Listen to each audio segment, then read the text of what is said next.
मातेच्यो वस्तू आदल्या काळान लोकांकडेन कसलीच साधना नाशिल्ल्यान पर्यावरणांतल्यान मेळिल्ल्या वस्तूंचो उपयोग करून ते आपले जीण सारताले आनी पर्यावरण लेगीत नितळ आनी निवळ उरताले। मातेच्यो वस्तू करतात ताका कुंभार म्हणटात आनी ते आपले घर चलोवन आनी आपल्या घराब्याचे उदरपोसण करूंक त्यो वस्तू बाजारांत विकताले। संवसारान जाल्ल्या परिवर्तनाक लागून मातेच्या आयदनाचो वापर आतां उणो जावंक लागला। उदरगतीच्या वांगडा लोकांचे आचार विचार बदलूंक लागल्यात।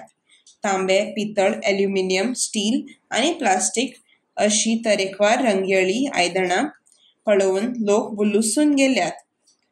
पूण जशें जशें आमचें पर्यावरण प्रदूशीत जायत गेलें, दुयेंसां वाडत गेलीं, तशें तशें मनशाक पर्यावरणाचें म्हत्व समजूंक लागलें।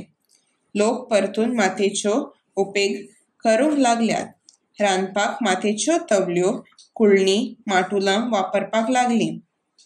कुळण्यांत शिजयलें हुमण चड रुचीचें। आतां तर तें एक फॅशनूच जावन पडलां। घरांनी प्लास्टीक सोडून मातयेचीं आयदनां वापरतात। माती रोखडीच विगळून वतात आनी ताका लागून दर्या आनी पर्यावरण नितळ उरता। आमी जाता तितले मातयेच्यो वस्तू वापरूंक प्रयत्न करुया आनी बरोबर आमचें सैम सांबाळुया।